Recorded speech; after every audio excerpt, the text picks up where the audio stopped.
Salve a tutti! Attraverso questo video voglio spiegare come un principio fondamentale di Wing Tsun, ovvero quello della linea centrale, possa aiutare ogni praticante a vivere meglio in quanto può essere applicato in ogni situazione della propria vita, come vedremo in seguito. La linea centrale o mediana è quella linea che taglia verticalmente il nostro corpo a metà e lo divide in due parti esattamente uguali, quindi simmetriche. È un concetto molto importante nel Wing Tsun, l'utilizzo della linea centrale, in quanto identifica tutti gli obiettivi primari che devono essere sempre e costantemente tutelati e protetti.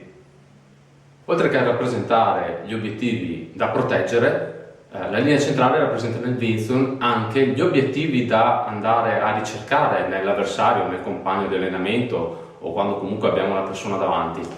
Il seguire la linea centrale dell'avversario, il rimanervi incollato, il cercare tutti i punti strategici da colpire attraverso questa linea cercando di fargliela perdere è un concetto molto importante nel Wing Tsun e rappresenta anche un concetto fondamentale nella vita reale, quindi ci aiuta anche a vivere meglio. In quale modo? Molto semplicemente focalizzandoci su quali sono i nostri obiettivi, su qual è il nostro target e sul fatto di riuscire a rimanere focalizzato in quell'obiettivo, in quell'obiettivo da raggiungere, senza essere fuorviato da fattori esterni, ovvero io quell'obiettivo devo raggiungerlo a tutti i costi.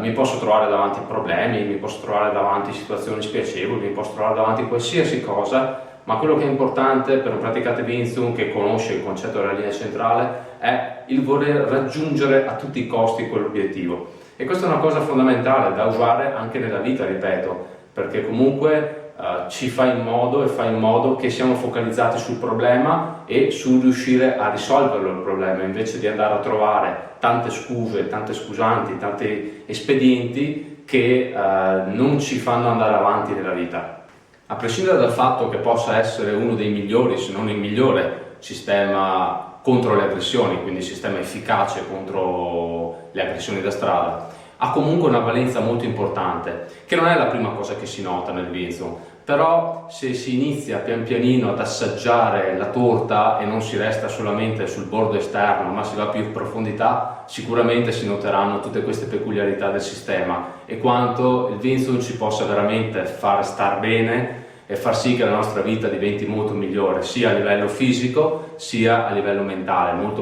importante come cosa. Anche per questo video è tutto. Nei prossimi video vedremo come degli altri concetti di Wing Tsun possono andare ad influenzare le nostre vite, come veramente questo sistema, questa disciplina possa diventare uno stile di vita, che è una cosa molto importante. Con questo vi saluto e ci vediamo al prossimo video.